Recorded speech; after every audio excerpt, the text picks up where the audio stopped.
ఎన్టీఆర్ జిల్లా విజయవాడలో సుమారు 30 మంది నిరుపేద మహిళలకు తూర్పు నియోజకవర్గ ఎమ్మెల్యే గద్దె రామ్మోహన్ 10 లక్షల రూపాయలకి పైగా ఆర్థిక సహాయాన్ని అందించారు.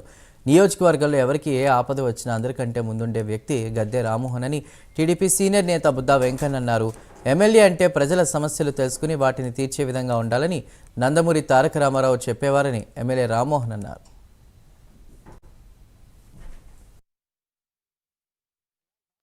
ముప్పై మందికి ఆర్థిక సాయం ఫీజులనో లేకపోతే ఇల్లు పడిపోయిన వాళ్ళకి ఇల్లునో లేకపోతే వేరే విధంగా హాస్పిటల్స్ గానో ఆయన సొంత డబ్బులు దాదాపు ఒక 8 నుంచి 9 లక్షల దాకా ఇవ్వడమే కాకుండా రాజేశ్వరి అని ఒక ఈవిడే 10 రోజుల క్రితం భర్త చనిపోయాడు.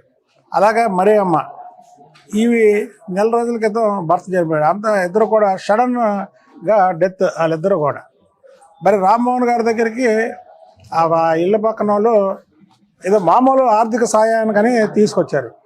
అందరితో పాటు వాళ్ళకు కూడా ఒక 20,000 అలాగ రాశారు. తర్వాత ఇక్కడికి వచ్చాక తెలిసింది వాళ్ళకి చిన్న వయసులో భర్తలు పోయారు, అలాగే పిల్లల్ని చదివించుకోవాలని.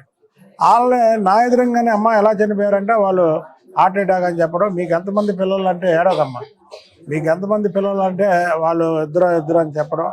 ఎమ్మంటే ఆయన దానికి మనసు కరిగి మీరు ఎక్కడ పని చేస్తున్నారంటే వాళ్ళు పాపం ఒక ప్రైవేట్ జాబ్ చేసుకుంటున్నారు, అందులో ఒక 7,000 నుంచి 8,000 ఇస్తారంట.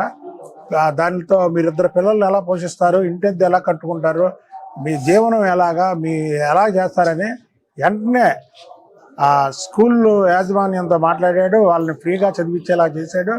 అలాగే వీళ్ళకి వాళ్ళ కాళ్ళ మీద వాళ్ళు నిలబడేలాగా మరొక దగ్గరికి వెళ్ళి పని చేస్తే 7,000 8,000 వాళ్ళు బతకలేరు.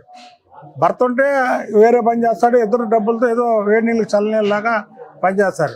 మరి ఎవరు లేరు కాబట్టి వాళ్ళ సొంతంగా వాళ్ళ కాళ్ళ మీద వాళ్ళు నిలబడేలాగా వ్యాపారాలు పెట్టిస్తానని ఇద్దరికి కూడా హామీ. అంటే గద్దె రామ్మోహన్ గారు హామీ ఇవ్వడం వేరు, ఆయన చేతల మనిషి మాటల మనిషి కాదు. వాళ్ళిద్దరు జీవనం పోయిన భర్తల్ని తిరిగి రాలేరేమో కానీ వాళ్ళ జీవితంలో మెట్టు పెరిగేదాకా చెప్పాడు. ఆయన ఒకటే చెప్పాడు, మీకు కానీ మీ పిల్లలకు కానీ ఎటువంటి ఇబ్బంది వచ్చినా నా దగ్గరికి రండి, అలాగే పిల్లల్ని పూర్తిగా చదివిస్తాను, మీకు ఆర్థిక సాయం చేస్తాను, మీ కాళ్ళ మీద మీరు నిలబడేలాగా వ్యాపారాలు పెట్టిస్తాను అని చెప్పడం జరిగింది.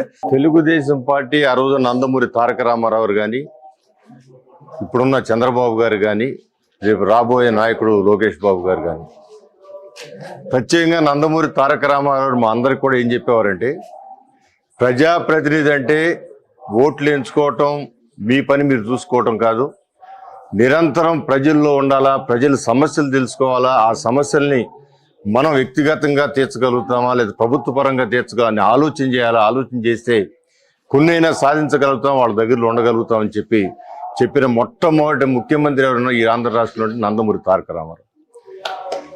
ఆయన ఆశయాలు ఆదేశాలు ఆ తర్వాత నారా చంద్రబాబు నాయుడు గారు కూడా ఊరూరా తిరిగి ప్రతి కుటుంబం కూడా ఆర్థికంగా ముందుకు వెళ్ళాలా, కుటుంబాలకు మనం సహాయం చేయాలని చెప్పి ఆయన చేసి ఈ యొక్క తెలుగుదేశం పార్టీ ఆశయం. తెలుగుదేశం పార్టీ అంటే ఒక రాజకీయమే కాకుండా సేవా తత్పరతో ముందుకు వెళ్ళాలని ఆలోచన చేసే పార్టీ తెలుగుదేశం పార్టీ.